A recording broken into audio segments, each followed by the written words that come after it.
Welcome to the Keen on Yoga podcast, bringing you the stories of many people who in various ways are attempting to walk the path of yoga. Our intention is to inspire your own practice and commitment to yoga beyond the mat and in all areas of life. We consider this an offering, a service to the community and labour of love. If you feel inclined, any donations are appreciated. Just visit our page and click the donate button at www.keenonyoga.co.uk/podcast. I hope you enjoy the show.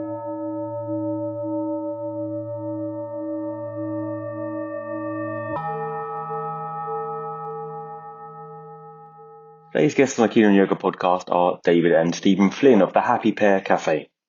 In 2001, David and Stephen decided to get in shape for a marathon after travelling around Europe, eating and drinking badly.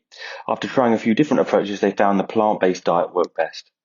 Inseparable twins, they shared a wardrobe until they were 20, declaring first up best dressed. They started the Happy Pear in Greystones, County Wicklow in 2004, when they're only 24 years old, as a place to buy organic veg and whole foods. After working hard, they opened a cafe and have gradually grown the business into employing over 100 people.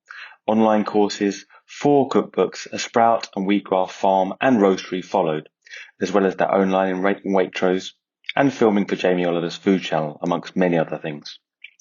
Their cookbook, The Happy Pear, was a #1 bestseller for 2 years in a row, outselling Jamie Oliver's this Christmas. Their message is engagement, inclusivity and fun in diet.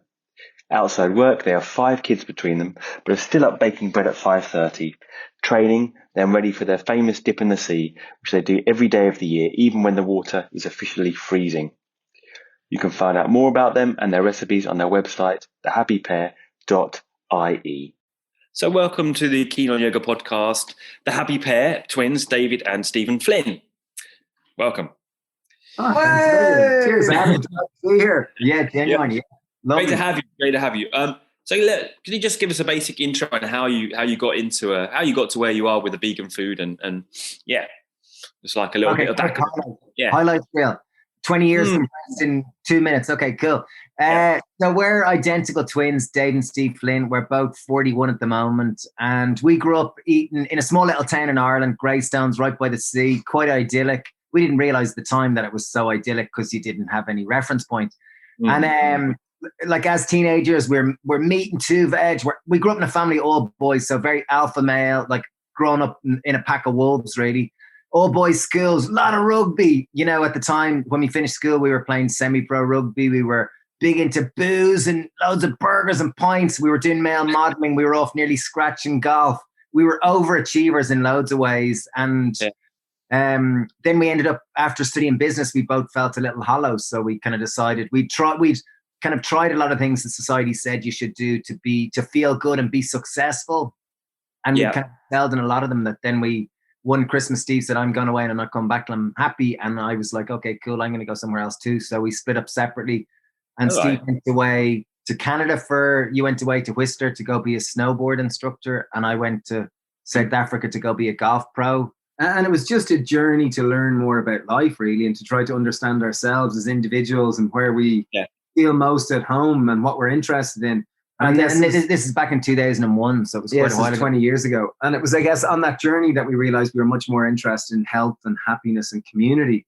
And through that realization, we decided, let's start a business to try. Well, it was more. Let's start a food revolution. That was really the basic premise of it. Let's try to encourage, like from where we came from with the standard meat and 2 veg diet and the basic, kind of drinking loads of booze and this type of thing. We found through our own experience that we felt much better. We had more energy. We felt more enthusiastic about life.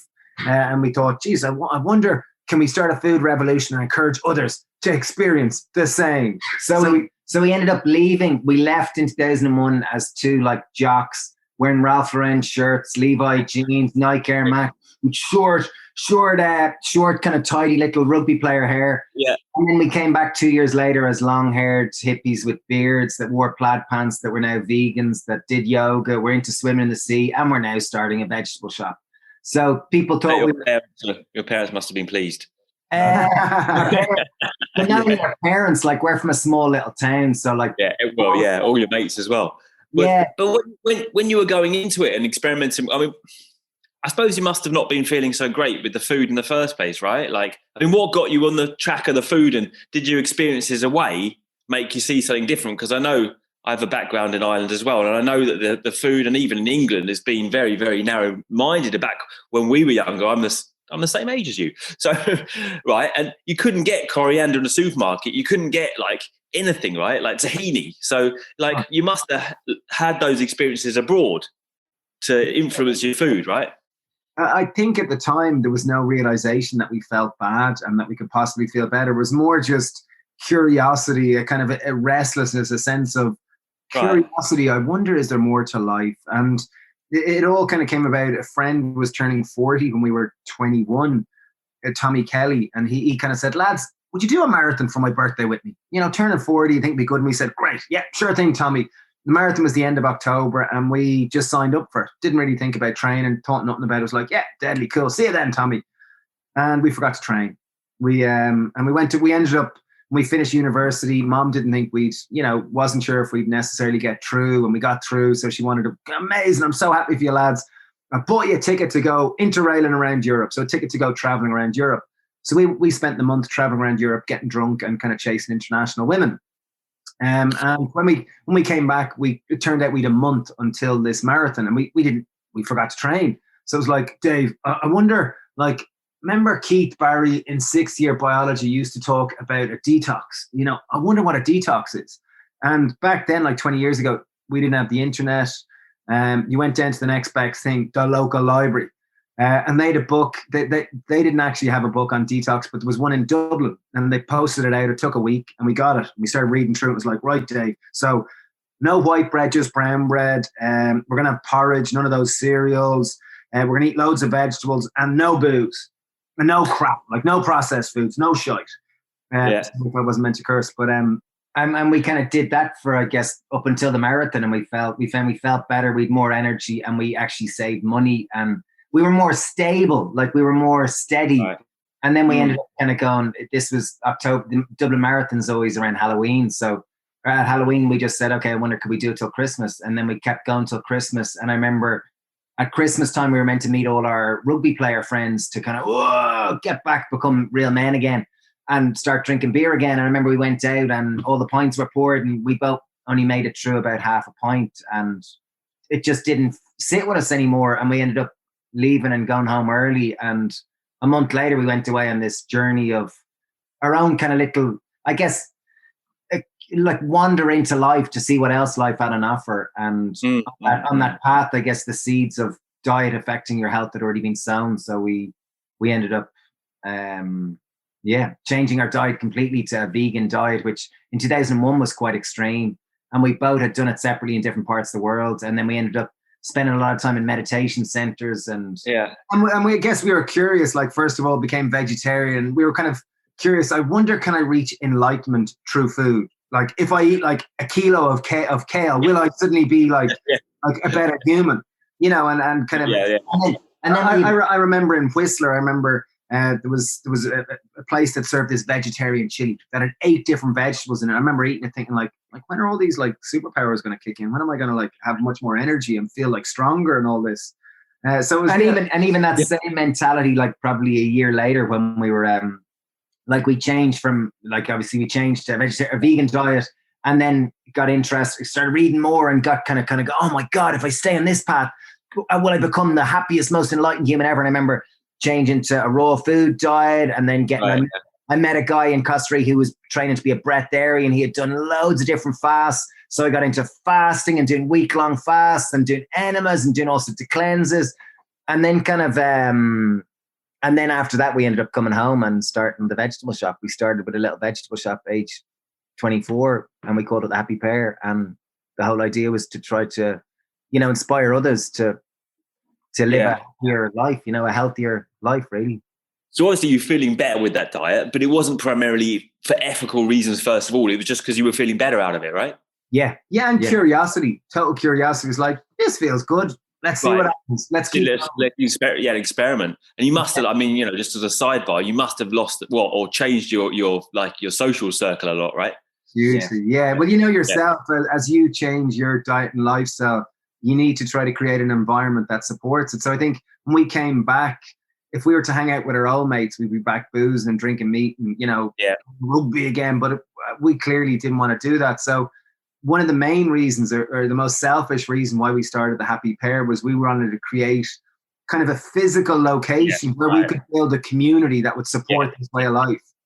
And kind of quick enough, we ended up like different people showed up, like just lots of people showed up, and it was from the town or from other places. It was more, I think initially it was probably foreigners. Like I remember once we first started, it was a lot of Spanish people. There was loads of Spaniards. We had both been away traveling. I spoke good Spanish, so we ended up, a whole lot of Spanish people started becoming our friends, and then there were different people that came out of the woodwork. And then when you're having fun and you're having a good time, people are attracted and curious.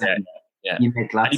And you call it plant-based, right? So you don't really kind of call it. You're not like militant vegans or anything. I mean, what's your kind of opinion on that, right? For many years we were militant vegans. I think. You were quite proselytizing, quite. Well, like at the start, I guess, but when you're trying to fight to maintain your own identity when you're like back 20 years ago, it was really weird being a vegan. You didn't tell people because it was so obscure. I remember we came back from traveling, and I remember having to call up a friend, Gavin Keller, and ask him, Gav, can I speak to your brother Andy? He's the town vegan, isn't he? And I remember it was like, Andy, how's it going? You're a vegan, aren't you? Any chance we could meet up and talk about any chance we could meet up and talk about what it's like to be vegan in Greystones?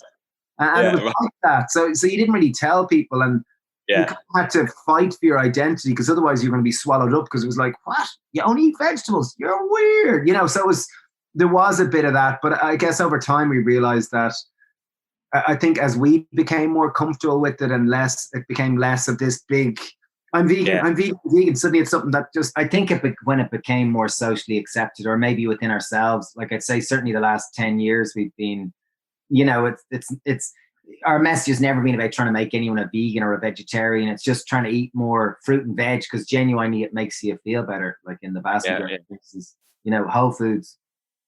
And you remember on another interview, I think, saying your parents or your mum was really upset when you came back, and you said, I'm not going to have that meat anymore. And, she was kind of offended, right? Like, and I think a lot of people have been in that experience. And how did you change it? Because I think now you say that your parents often eat vegan, right? Not completely, maybe, but Yeah, they've eaten vegan for probably 10 years now. Over 10 years or something. So, but I remember the first time we came back, this is 20 years ago, and I remember Mum, obviously the twins, the lads were coming home. Oh, let's cook the fancy dinner. And like an Irish mammy, they always cook, they share their love via food.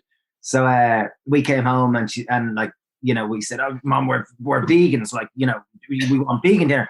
And she says, feck the lads. I'm going to cook the beef and I'll cook the lamb. And sure, they can go over themselves. Sure, it's nearly vegetables or whatever.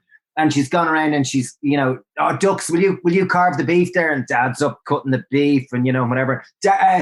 Mark, what would you like? I'd love the beef, mate. Your beef is glorious. And Mum serves the beef out to Mark. Dara, what do you have? Oh, no, the lamb, thanks. Stephen, what would you like? Mum, I told you I'm a vegan. You what? You're not being fucking vegan in my house. It was that kind of... We went off and said other things, but... What'd you do? How did you change it? How did you turn it around? I think we were fortunate that there's two of us, so that you naturally have an alliance there, and there's a strength in numbers. And I think it just takes time. I think society has, fortunately, over the past recent years, has really changed its paradigm on plant-based food. And I guess they saw it meant a huge amount to us, and they were curious. And Dad's an engineer, and I think we gave him a few books to read. And we gave him China Study. I think it was the China Study and a couple of books like that, and he read them, and they were very rooted in, like, they spoke to an engineer. So he was suddenly a lot more interested in our lentils and our, what we were up to, what the lads were up to. So. Well, I was going to say, like, when you became on this path that you've done for 20 years now, and you've been through probably and changed your diets as well, right? Like, because we know that there weren't such vegan foods around then as there are now. What's the most surprising thing that you learned about the diet or you've experienced? I think it's. I think. Do you want to go? I was just going to say. I think, like, initially, as you said, we kind of changed our diet because it was selfish kind of health reasons. It was like, can I get more energy? Can I feel more myself? Yeah. And then, but there was a good instinct that there was more to it. And I think the realization that all politics starts on your plate. Like it really does. Like, the world you want to build, you vote for it every time you choose to eat. And I think if you want to build a world that's more sustainable, that's more compassionate, more environmentally sound, like you're probably going to be leaning far towards the local vegetables, like local kind of plants, rather than your animals, you know, because there's just so much inherent more energy in them. And the agriculture systems are very different between animal versus horticulture, you know. And even like society has changed massively. Like when we first went vegan, you couldn't get lentils in the supermarket. You couldn't get tahini. You couldn't get the supermarket didn't sell any of that weird stuff. You had to go to the health food shop. So that's why we started our own. That's why we started our own shop, was we wanted to create an environment that supported us, and that was like anyone that came in was like, "Oh, cool, you're cooking lentils. You like lentils? I like lentils too. And then can we be friends?" And then after a year of starting the veg shop, we started a cafe next door to it. So it was you know, right. It was, first of all, you just had the shop, and then you start the cafe after that. Yeah. So then we had, you know, it was easy. We'd chefs there. You know, we were. And I guess over the 16 years, it's gone from where we've had 4 cafes, you know, a few hundred people working with us. We've written 5 best-selling cookbooks. We've online courses. We've products in about 1,000 stores. There's loads of the businesses, I guess, gone on from me and Dave, 2 hippies with a dream, to where it's become a lot more multifaceted and really fun and diverse as society, I guess, itself. Yeah, no, it's incredible what you've done. And we'll kind of go on to that in a sec. But I wanted to kind of ask you, like, what the change of your diet, when you started, I mean, I suppose you probably hadn't cooked much in your life, or if you had, it would just be some meat in the pan or something, right? So what was your cooking like then? What did you cook then? And how has it changed to what you're cooking now? Obviously, your top cooks now, your top chefs now. Like, what was the evolution, and what were you eating then and what are you eating now? What's the difference?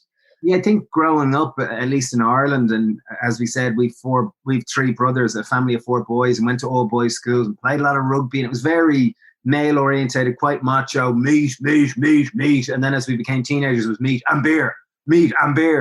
And that was kind of it, really.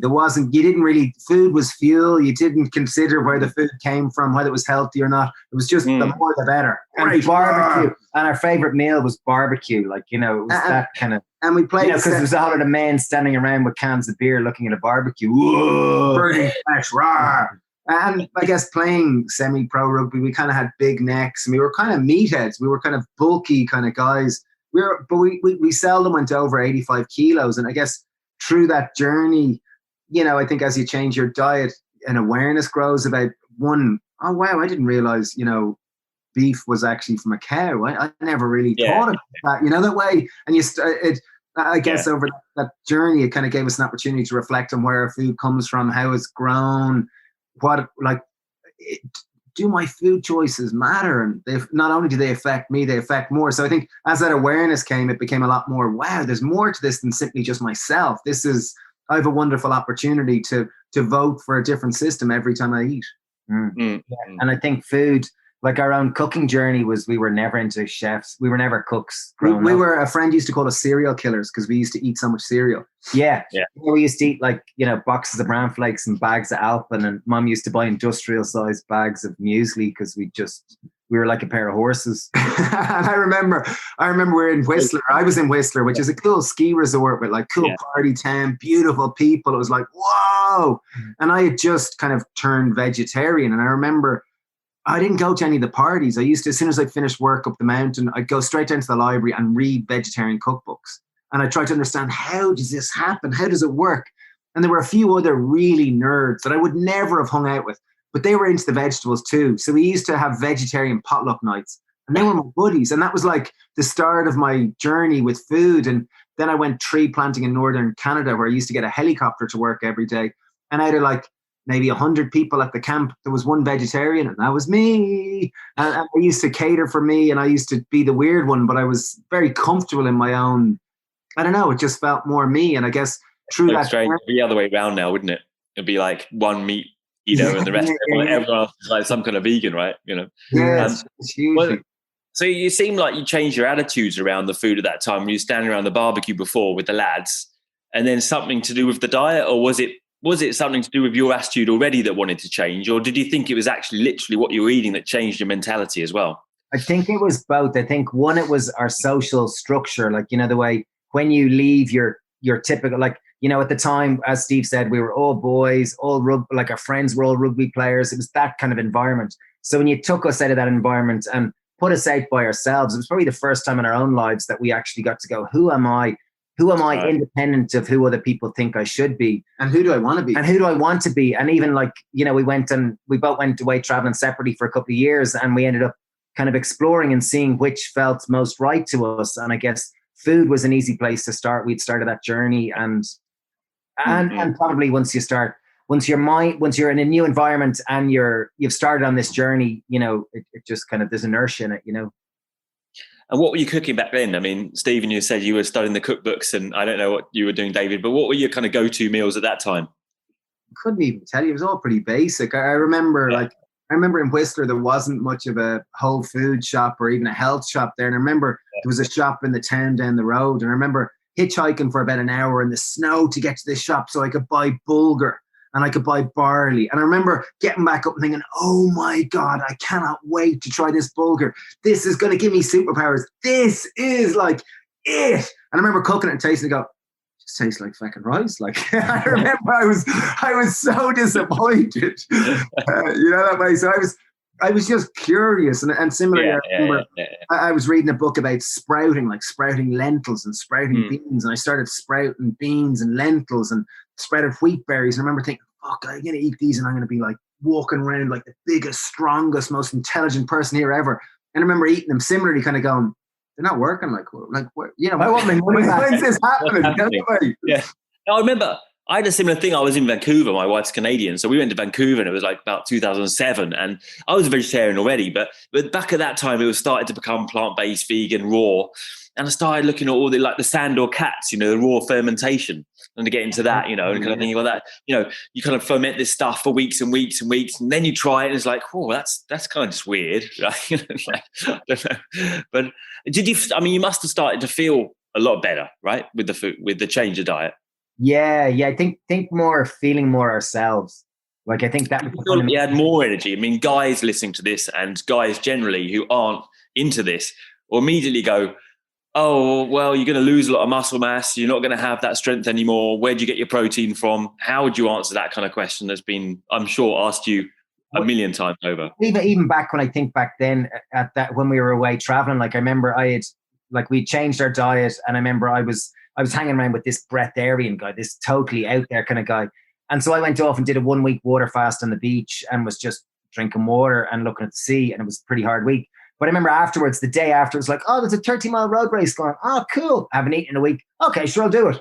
And I remember hadn't trained, hadn't ran, hadn't done a thing, and went and did a 30-mile road race straight after it, which was I just wanted to, as we said, we were curious and experimenting.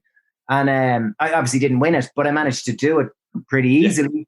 Yeah. And even today, we're still 85 kilos. Like, we haven't lost. We're in pretty good nick. Like, we were part of a study in the university here in Dublin, University College Dublin, a few years ago. It was a twin study, and they were comparing the impact of diet and lifestyle on nature versus nurture on identical and fraternal twins. And we were the identical twins were one of the sets. Yeah, there was 60 sets, I think, of identical twins and 60 sets of non-identical twins. And they brought you into, like, it was a proper study. They brought you into labs, and they were prodding you and poking you and all sorts of things, and taking blood samples and all sorts of samples. And we were, anyway, I remember they put you in this bod pod, which was this capsule that measured your body fat. But it was like, it wasn't like those little pinch things. It was like a serious chamber. Yeah, a chamber. And I remember, intimidating. And then, I remember they had said the Leinster, the professional rugby team, were in the week before us, the Leinster rugby team. And they were all professional athletes, like all males. And the lowest on the professional rugby team in terms of body fat was 10%, 11%. 11%, I think. And we went in there. We obviously are not elite athletes in any sense. We're about vegetable men. And Stephen was 7% and I was 6%, which is like, you know, an Olympic athlete. So we're not like very lean, lean. So, but still had 85 kilos. So I think if anyone listening is considering trying to eat more whole foods, they're naturally higher in fiber and lower in calories and typically lower in energy density. So if you are considering shifting to a plant-based diet, just make sure you're consuming enough calories. So just eat loads. You can eat, like, you're eating the right kind of food. Like a horse. You can eat till the cows come home. Like, you don't think you need the protein. It's not the protein, then it's the calories, is it? Yeah, because as you consume more calories, you're naturally going to be. Because look at all the biggest creatures on the planet. They're all plant munchers. Like, you know, they don't, and they just spend the day eating. Like, so like body mass is just like protein. Everything is protein. Protein, like, is okay. You don't look to anything particular as a protein supplement. You don't use supplements. You don't use a lot of tofu or tempeh, or you consider protein particularly. You just eat a good amount of everything. I think it's more like, you know, the current culture is much more focused on protein, and particularly it tends to be more synonymous in male culture, because people like, and some people are taking protein to lose weight. Some people are taking protein to gain weight. Loads of people going to the gym. They think they need a protein shake. It's obligatory when you go in the door. But like 98% of people are not getting enough fiber, and fiber you only get from fruit and veg, whole grains, beans, and nuts and seeds. You only get it from the plant food. So in that context, like nearly everyone is not eating enough fruit and veg, and we're all focused on this macronutrient called protein, which is very important, but you never hear of anyone getting sick with a protein deficiency. Or very seldom. Well, no, like I don't think I've ever heard of anyone in the Western world, in my close circles, to say, hey, I'm sorry, I didn't come to work today. I didn't get enough protein. I'm just at home in bed, like I'm emaciated. You know, it's not a... Yeah. So you don't use any supplements? Nothing like that? No protein? B12 is the only one. B12 is the only one we take. B12, okay. Yeah. But typically 4 out of 10 omnivores are deficient in B12. So it's not something that's exclusively to plant-based people. I think it's something that anyone listening who's concerned about their own health, get a blood test and just check your B12 levels. Right. And I think that was a take-home point of your new, was it a course I think you're doing on gut health? Yeah, we got a course. And the facts of the fiber, that was the main kind of crux of it, wasn't it? That you basically, people need more fiber, right? Is that right? Yeah, even just, I'll tell a little story on that. There was back, like we started the Happy Pear because we wanted to try to get people to eat more fruit and veg and be happier and healthier.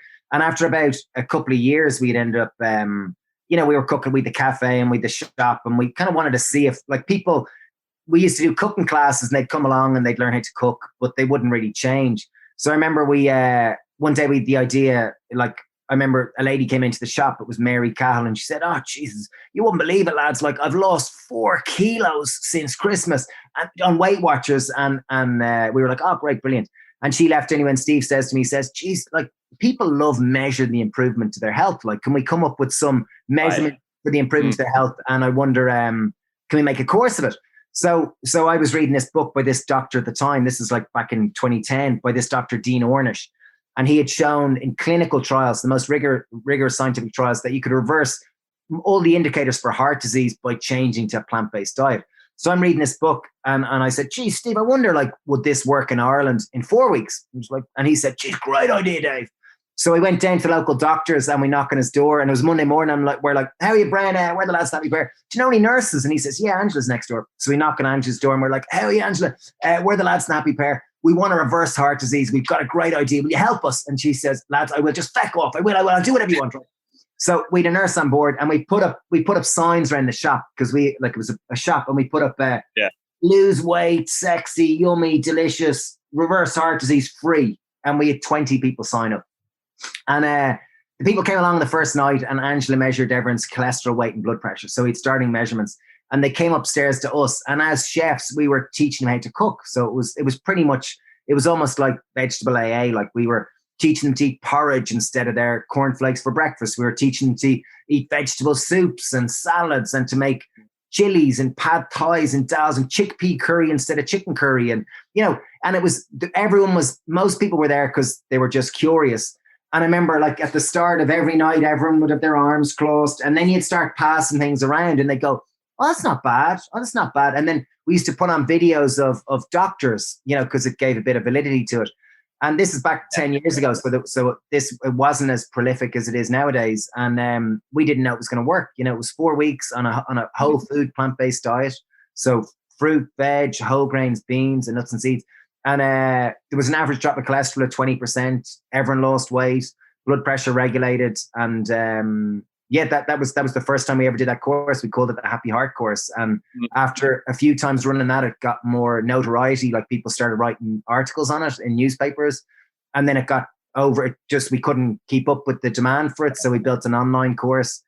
And that online course today has gone from one online course to now we have 6 of them, and they're partnered with doctors and dietitians, and we've had 50,000 people through them all across the world. So they're, and really the main message is just getting people to eat fruit, veg, beans, whole grains, and nuts. How do you get people to do that? Like, I mean, it struck me like, yeah, you can convince people and, verbally, and you can kind of do a cooking class, right? And I mean, I was a cook as well in London. And then you come back to them and then they still haven't done anything, right? Like, and, they kind of go to the cook shop and maybe they buy all the stuff, but it's still in the cupboard, right? Like, have you got any tips to kind of like, just to inspire people, to get people to follow the stuff, right? I mean, one idea that Stephen came up with is the obvious one that people do love seeing incremental measurements, right? You give them back a week later or another week, and they like that, right? Like, what else is there to kind of, I think people on a different track?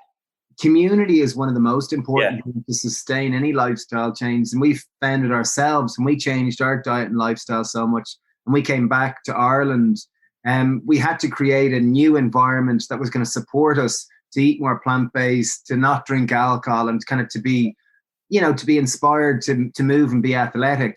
And that's why we started the Happy Pear. And similarly to anyone listening who wants to kind of eat more plant-based, want to be healthier, like in our courses, we find community. If there's an online community to support each other, if there's a particular start date and finish date, there's a sense of completion together. There's a sense of here's a form, here's a kind of structure that I'm buying into. I'm committing to it. I'm going to tell a friend, listen, I'm doing this thing for 4 weeks. I'm going to do it. But everyone's at different starting points, and some people are ready to kind of throw all the junk out of their house and get a new plan and commit and go cold turkey at it.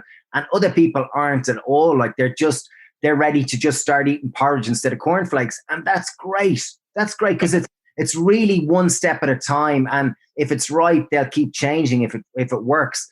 But it's kind of meeting people where they're at and kind of trying to be, to make it in digestible pieces so it's not all or nothing, And I think health is multifaceted. Like often I remember it was a while into, maybe a couple of years into the plant-based diet, I'd meet these people who are raw food diets and they'd eat kale, and I think, oh my God, they must be so enlightened. They'd be quite bitter, kind of mean people. And I was like, surely, like, you eat loads of kale, you should be kind of like enlightened and like really kind and nice and generous. Why are you being mean? This type of thing.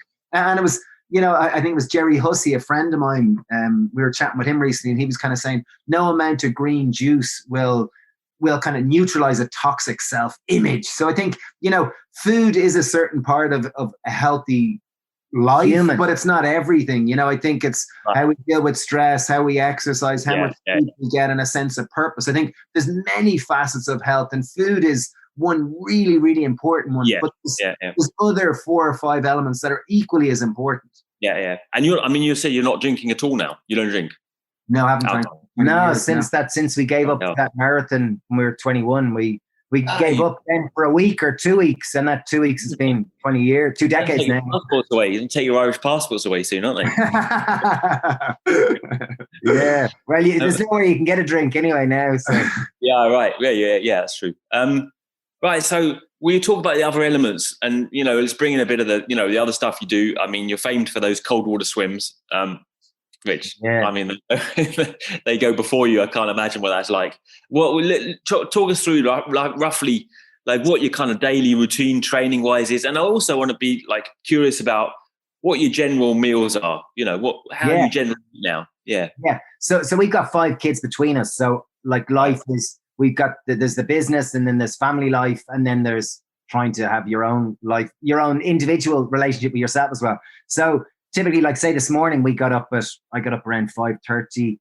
I met Steve at 6 o'clock, and we're doing a handstand press. We're doing 30 days handstand press training. So we did 30 minutes of that, which was about 40 minutes of that. It was kind of like the same drills. Like we're trying to open up our hip flexors and be more flexible in our hips. So that was more repetitive. It's day 21, so it was the same kind of exercises. It was enjoyable. It was fun. It's good. Like we're making it's like slowly boiling the frog. Like it's slow, incremental changes. Metaphor to use. No, you are making progress. Yeah, absolutely. A lot of crawling on the floor, looks like. Yeah, a lot of messing. And then we did half an hour meditation. So that was about 7:15. Then I ran home to the kids to try to get them to have brekkie, because they're now doing online school. So they had brekkie, got dressed. I ran down to the beach or dropped them back up to Jan for school. And then we went to the beach at 8:30 and then we went to work after that, kind of at 9. You know, we were down swimming from 8:30 till about 9:15. But in terms of the swimming, a quarter of an hour, only a quarter of an hour. No, well, we're only in the sea for less than a minute, but the rest is just chatting. You know, I think I read you got like over 100 people there sometimes, right? Sometimes you've had over 1,000 some days. Yeah, it's something.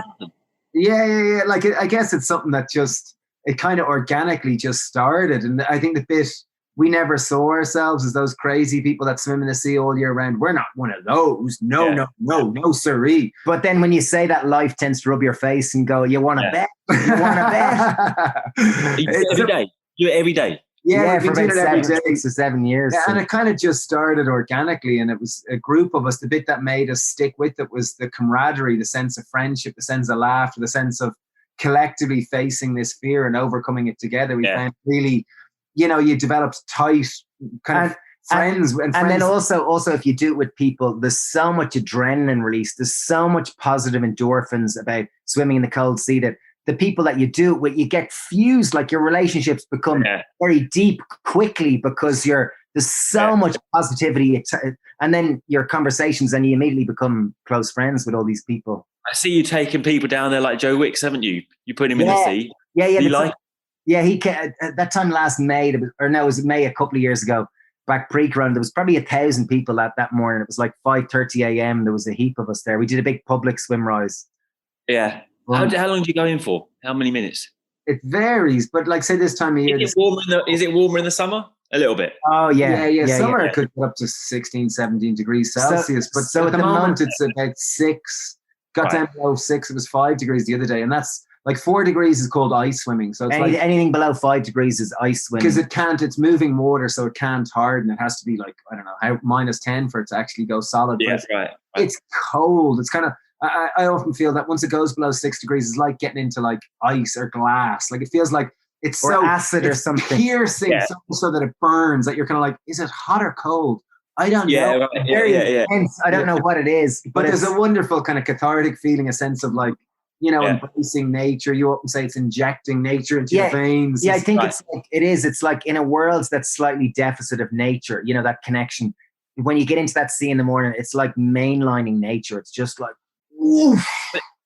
I mean, it is beautiful. Like when you see the picture of it, and it is strange because I mean, like I think I read someone said, "Well, I've been living in Greystones for all my life, and I've never been in the sea." I mean, and that probably can happen because the sea's bloody cold there. So it's like it's such a shame, isn't it? You're surrounded by all that coastline, and yet same in England, you don't go in it because it's generally too cold. Well, interesting enough, now during Corona, there's more and more people swimming every day. Like there's more people than ever before. Like we were just down on the beach there taking photos for something, and there's like at lunchtime, and there must have been like 5 different groups of 10 or 15 people swimming on their lunch break, like just in the sea, and this is one little beach. Then the other end of the town, there'd be lots of it. Like it's not strange anymore for people to be swimming all year round. Like it's normalized, like sea swimming. How do you feel about starting that trend? Oh, well, I can't say we started it. I think there were lots of people who started before us, but I guess we're one of many that do it now, and it's wonderful. It's really, really fun. I was going to say, how do you kind of partition your life now, right? You've got that daily routine of the swimming, right? And then like what happens after that? So most mornings we'll start with training, meditation, and a swim, and that's kind of, you've got those bits done, and then try to have brekkie with the family or bring the kids to school, and then work is. Something like porridge. Something. I mean, we have porridge 365 days a year. My kids love it. I love it. It's maybe not 360. This morning was funny. Elsie wanted bran flakes. Like she likes bran flakes. So I went to the supermarket. I said I'll be back at 7:15 with bran flakes. And when I was in the supermarket, I hadn't been in the supermarket in ages buying cereal. And I saw 2 cereals that we used to buy as kids. Like Mom used to buy them, Alpen and Country Store. I was like, great, I'm going to buy a box of them. And we're going to eat my childhood cereals. So I had like a big bowl of Country Store and a big bowl of Alpen this morning. And then I felt stuffed till about lunch. And then I gave them to Steve because I was like, I don't want to eat them anymore. They're like, that was fun for a day, but I'll stick to my porridge or chia seed puddings. But our work is very varied. Like we did director's walk from 9 to 10. Then what was I doing? I was doing an online baking course we just launched. So I was kind of doing work on that and our Happy Gut course. Then we're kind of doing a TV thing, a TV show. So I did an interview about that. Then we've this. Then we're doing Happy Gut stuff. It's very varied. It's lunch. What do you have for lunch? Well, fortunately, we have a cafe, so we just walk up to the cafe there, and there was a sweet coconut and ginger soup. There was sourdough Irish spelt bread. I had a falafel pita toasted. I had a Reuben sandwich toast, a vegan one. I had a flat white, an oat flat white. I had a bit of a cookie. You know, like we're in do you have like a philosophy? Like, do you have do you eat like the main meal at lunch and dinner, or does it matter to you, or what do you do? Do you have any particular guidelines around it? In my house, I tend to eat the dinner in the middle of the day. I tend to eat loads, like between 10 and 4. That's when I eat most of my food. And then in the evening, it's more for social. Me and Sab will sit and have a bowl of soup, and that's dinner time. That might be around 6, but the main meal I'll typically always eat in the middle of the day. That's in my house. Your house. Yeah, and I think our relationship with food has matured, and like there's no right or wrong with food, but we've kind of come to the place that I think food isn't necessarily a moral thing, like good or bad, but you have better choices or worse choices in terms of your own health and the health of the planet. And I don't think, joy, and like we were asked recently, name 3 superfoods that you'd recommend for 2021, and people were expecting to say, functional mushrooms, or it's turmeric, or no, it's chaga. Oh, it's chaga. Yeah, exactly, chaga. And I kind of came out that I think it's laughter, joy, and friendship are 3 of the most important things. And if food will help give you more laughter, eat it. If food will help bring more joy and connection, brilliant. Like if you're going to be sitting there eating kale going, I hate fucking kale, don't eat the kale. But if you're going to have pizza going, this is gorgeous, I'm so happy, have the pizza and enjoy it and make love to it metaphorically. Yeah. Let's clarify that. Right. So there's got a basic guidelines, which are quite reasonable, really. And what about, it's kind of bringing people together, right? Rather than ostracizing people. This is my diet. This is my thing. And, but would you ever, like, say you went around to someone's house, and this is the classic thing, they'd cook some meat or something, how would you do then, right? There's probably something, like, I guess we're in a fortunate position that anyone inviting us for dinner probably know. But if we were away somewhere and someone invited you for dinner, I'd probably bring something with me to start with. So you didn't have to endure that kind of awkward moment. Yeah. And generally there's something other than the meat. There'll probably be potatoes or something, and just eat a whole lot of potatoes and go, And I've kind of learned over the years not to necessarily be, I'm a vegan. It's like, oh no, I just don't feel like eating that. Yeah, so, thanks to Neil. Because there's nothing worse than the whole conversation about your fucking diet. Yeah. And I think after a while, once you kind of feel more comfortable with your diet, you don't have a need to talk about it all the time. Or to be the center of attention. Like, it doesn't need to be the main thing. It's just part of who you are. So I kind of... What about kids? What about your kids? What do you do with them? Do you give them a free choice, or do you bring them up vegan? Absolutely, yeah. Yeah, well, my daughter May was born. She's 10 now, and my wife's Polish. I was kind of adamant that I want to raise her a vegan. This is really important for me, and I want to lead this. Please support me. And she said, okay, cool. And my wife's Polish, and when we go over to Poland, my mother-in-law and father-in-law, they keep all their own animals. It's extremely animal-centric. They eat a lot of animal-based food. And I'm weird. They still, like 10 years later, they don't know what to make of me. They love me. I'm still a bit weird. And like if I'm leaving May with my mother and father-in-law and going, oh yeah, see you later now, make sure she's vegan. Like, good luck. Like, it just doesn't work. So I kind of learned that expression that it takes a community to raise a child, and that, like, I'm one and I'm important, but there's other people too that are important. And, when she's at home, she eats a vegan diet. When she's not, be a kid, make your own choices. What's most important to us anyway, not us as parents, but us as humans, it's kind of to encourage our children to have a good attitude towards food and be, curious and to come to whatever it is that makes sense to them in time.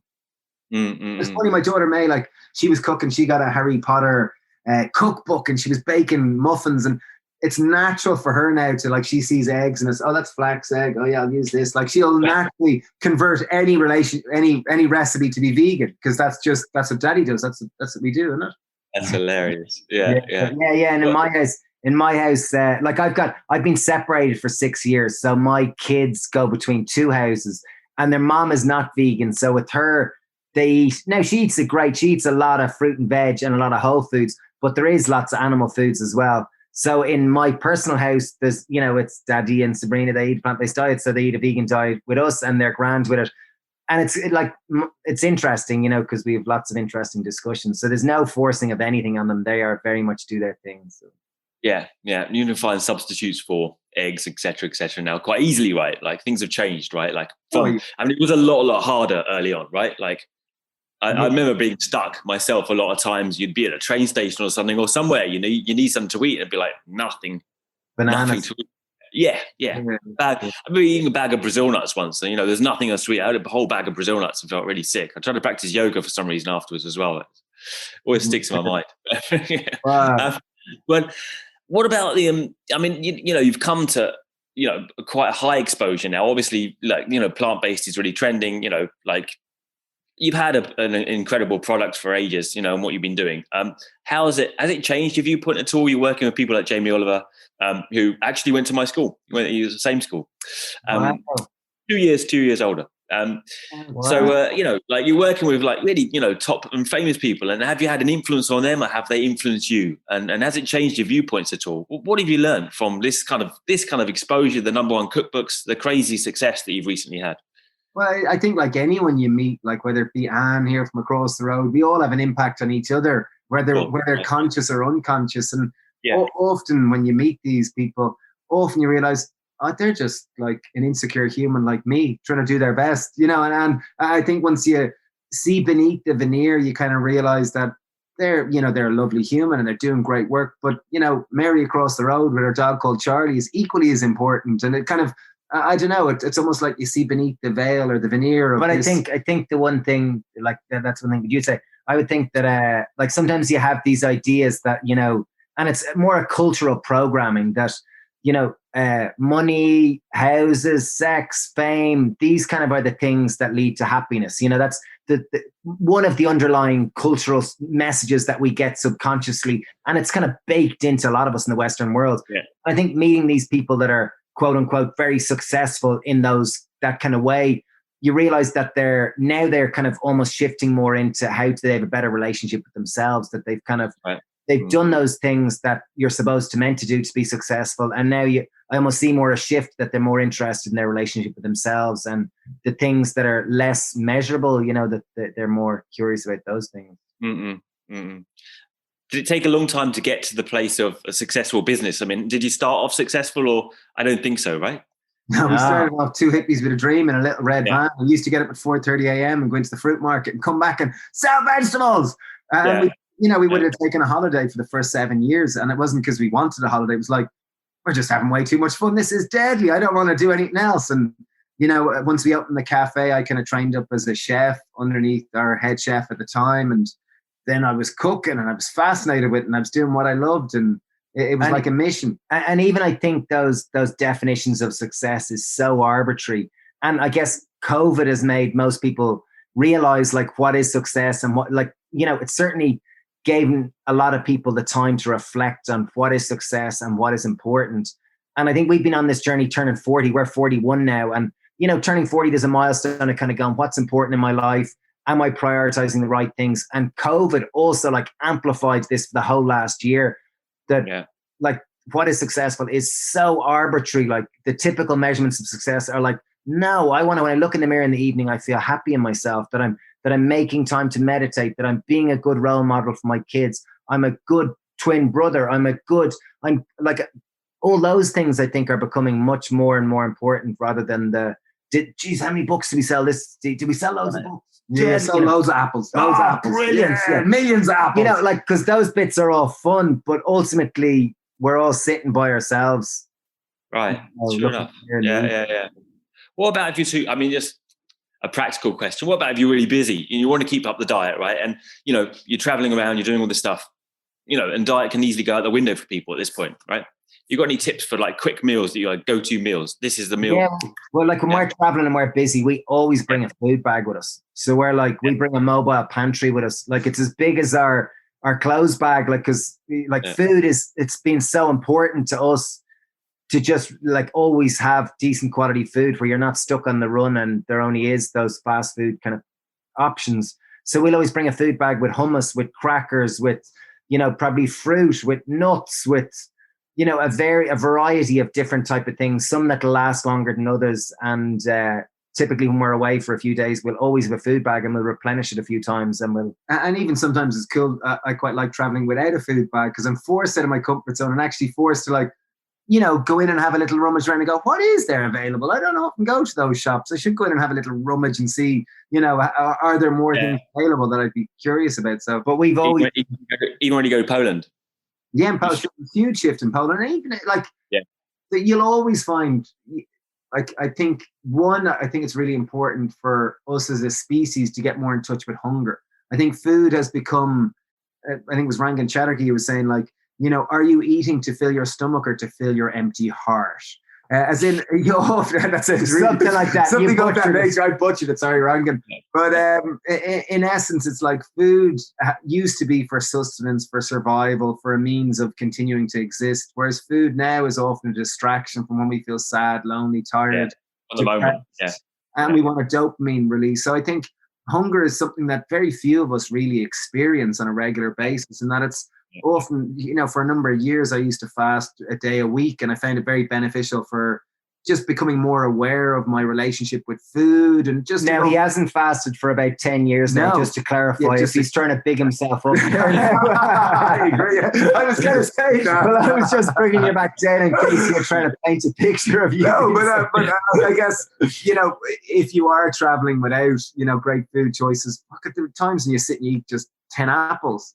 Or eat a bunch of bananas and go, geez, they were lovely. I'm sick of bananas now, though. Probably, yeah. Where are you going next? What are you doing next? Going to the office, probably. Yeah, I'll probably go to the tea. I think we're realised, I think the whole COVID thing's been a really interesting time, as I said, about what's important. And I think certainly not rushing back to jumping on planes and being really busy again. Oh, really? Right. Yeah. No, it's really nice to kind of actually go slow. And, as we said, usually at the turn of every year, we write a big long list of things that we want to accomplish. The achievements we want to what we want to accomplish. Whereas this year we wrote two things and we both came to it separately. It was meditate more and slow down. And that's the work which we're trying to do amongst all the other responsibilities which we have of running the business and having a team and being family men and all the various responsibilities with that. But you got 4 cafes now, or 1? Or how many cafes you got? Because we had 4, but now we're down to 1 because that's what I thought, because of the COVID and everything. Right? Yeah. So, I'm not sure if any of the others will emerge. I mean, it sounded crazy because you're running back in the car, and and then everyone wants to see you at the other cafe, right? I could imagine the seat like that situation. But on that line, what's the biggest kind of lessons you learned from running this business over the years?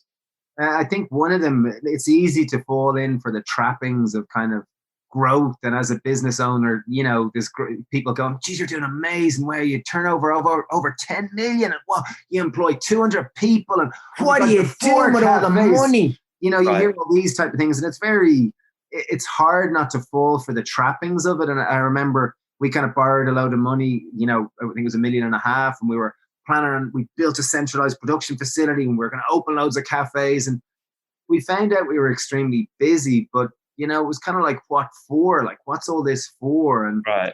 Rest and stress. You mean you have a couple of Ferraris in the garage back there? No. No. Well, I guess we've never really been interested in personal wealth. It's never really been. Really?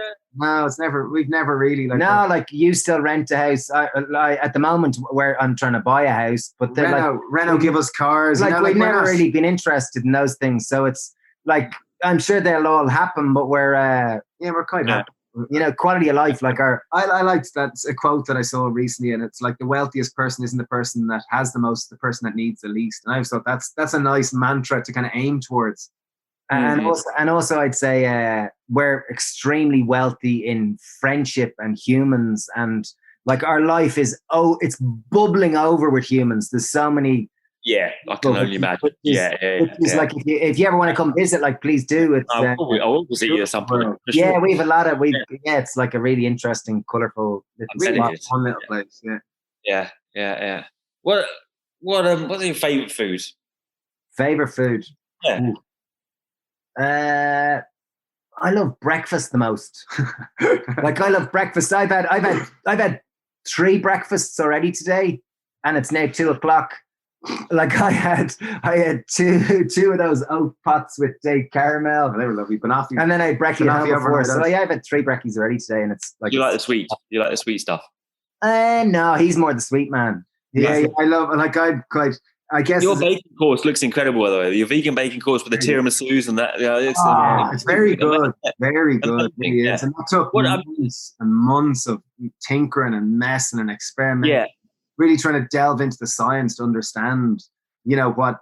Are you training yourself, by the way, on that front now, in the baking and that kind of front? Are you looking to other people to train you? Or no, like I guess having, like, say we started our cafe 16 years ago and training under, like, back then you couldn't get a formal training in plant-based cooking. It was you had to do traditional culinary class or culinary school. So we trained under Doreen Palmer, who she'd been teaching and being a vegetarian chef for 30 years. So trained under her, and then ran kitchens here for 10 years, more than 10 years. And then probably expedited our learning even more by doing YouTube and doing writing cookbooks, because you're forced to continuously understand the relationship of food. And very quickly, it's like any language. Once you learn a language and how verbs are conjugated, you can start to kind of, or a bit like you, once you learned yoga, when you were a very good practitioner, when you went to teach it, you probably learned even more, because when you're actually distilling the message, you learn personally a lot more when you become the teacher. So similarly with, I guess, once you understand the language of food and the relationship and how the components relate to each other, suddenly you start kind of, I can do this. This is easy. I can lead this on. I don't need it. People aren't doing this, but I can do it. I understand it. What's your favorite cookbooks apart from yours? I like some of Mira Soda's. I quite like her one. Easton's is quite nice. Other one go-to cookbook. I don't really look at any cookbooks. I love cookbooks. But I love looking at them. I love browsing through them. What other ones do I like? There's one called, what's it called? What about have you got that? You mean Yamuna Devi's Krishna's Vegetarian Kitchen? That's good if you like Indian food. That's a trip. Yeah. Oh, that sounds. I got 2 ones last week from friends. They're both doctors. The plant-based diet revolution. That's kind of interesting. Because that's good health. That's Dr. Al's. And Bob wrote the recipes, which will be interesting. And then Dr. Gemma's book, I'm kind of interested in. They're both sitting at home, which I will look at some point. So what's the learning now? Learning in meditation, learning more in cooking. What are you looking towards? I think we're fascinated with life, like just curious with everything. I was listening to 2 podcasts yesterday on emotional intelligence. So I was really interested in that. And I'm reading, I read a great book, one of the best books I've read in 20 years. It was called The Surrender Experiment. It was a great one. It was by the guy who wrote that book, The Untethered Soul, which you might have heard of. Right. It's his journey. It was a lovely book. Don't sweat it, I want to read it. Chapters are 3 pages long, which was great for for someone that's not a brilliant reader. Can I talk? One of the favorite things that I'm enjoying right now is, and it came out of coronavirus, was this. We call it a podcast club, and it came about that when Corona came on the scene. A doctor we know, Dr. Zach Bush, he released an interview talking about Corona, and it was very technical and it was very interesting. It was quite different to what mainstream media was going. So I asked a friend of ours, Sean, he's a doctor. Sean, when you listen to that podcast and we can sit around, social distance and talk about, like, is the medical stuff he's saying true, or is he talking quack, or like, what's the story? So we all listened to the podcast. There were 4 of us and we sat around and we discussed it. And then it was like, geez, this is really interesting. Like, we do this next week, and like, Al, you pick a podcast. So Al picked one on Stoicism. So we all listened to it. We just sat around and discussed it. And then there was 5 or 6. There was 5 or 6, and then more people. And then it went online because you couldn't sit near people for quite a while. There's quite a diverse group that swim in the sea, whether they be Linda and Deb, who are in their 70s, and one of them was an ex-nun, or whether it be Eric, who's from Kazakhstan, who's in his 50s, or whether it be, Hugo, who's 25. There's quite a diverse group of people, and everyone picks something different, whether it be about, what is creativity, whether it be about EQ versus IQ, whether it be about... Why they said it doesn't seem like a diverse place, Greystones. Are they coming for your cafe, or how is it so diverse? Or it's just become like that now? Maybe it's just become, I guess, time, like over time or whatever. Right. But it's almost like a little talking circle where everyone listens to this podcast, and then everyone has 4 or 5 minutes to say their thoughts on it. And it's just a really interesting little, because it exposes, almost like a talking circle. It's like the modern day book club, but instead of reading a book, you listen to a podcast. And a book could take a month to read versus a podcast you can listen in an hour. Yeah. And because it's a diverse group, it means you're exposed to a lot of different ideas, and you have to listen to each other, and you have to articulate yourself. Personal. It's very good. It's been a really nice. Yeah. And I guess we've done some of it out when we were allowed to sit outside. We'd sit outside, or then when it's on Zoom, if you're not allowed, you know. Before I let you go, I was going to ask you. You're really quite out there on the social media. You do a great job, but you're quite honest and you're quite out there. And I've noticed a couple of times you're talking about dealing with negativity online. There's a lot of negativity online. You must have had it yourselves. Does that hurt? And how do you deal with it? Yeah, of course, being sensitive humans, I think, like everyone, of course, and the old egos is like, oh no, someone said something. I don't want to play this game anymore.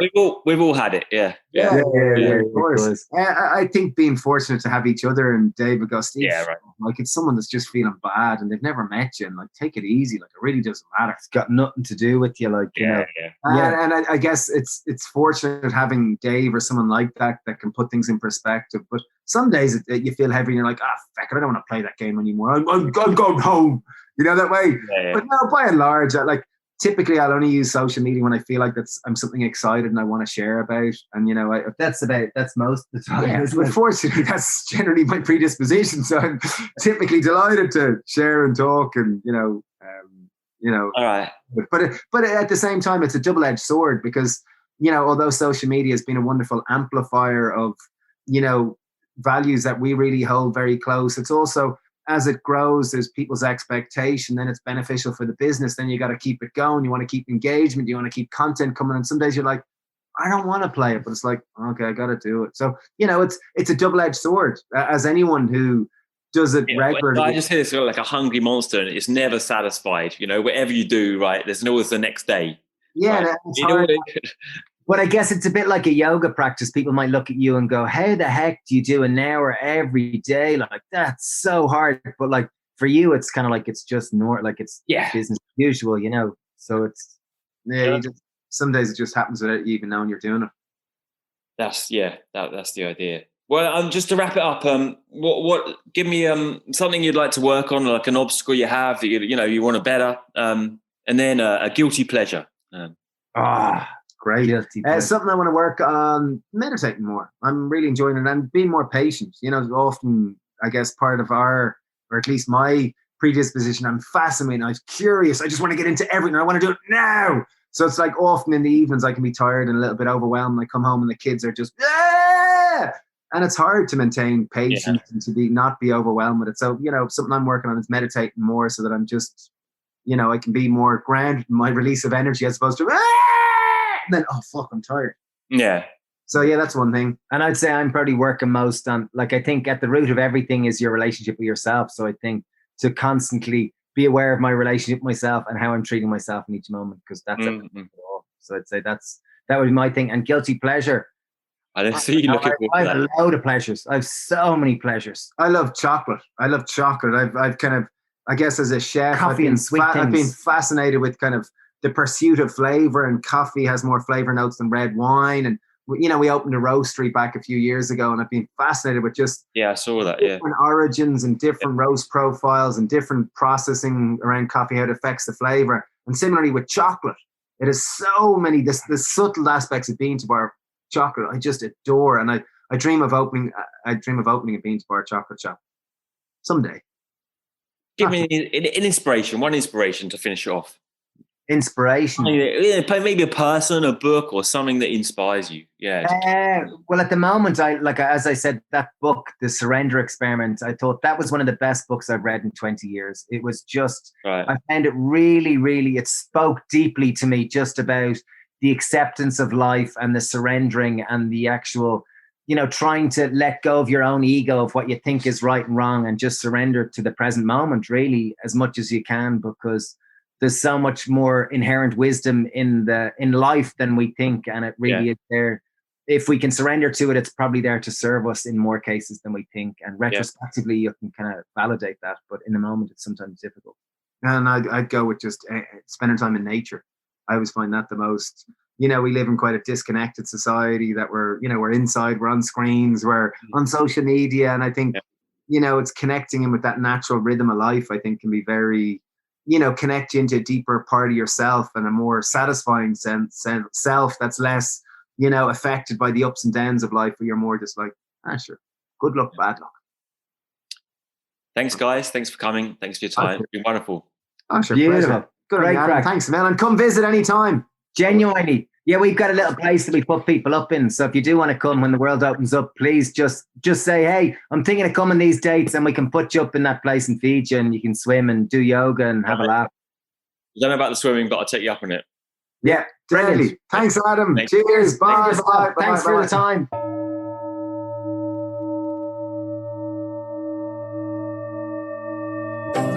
गणपतये नमो नमः श्री सिद्धि विनायक नमो नमः अष्ट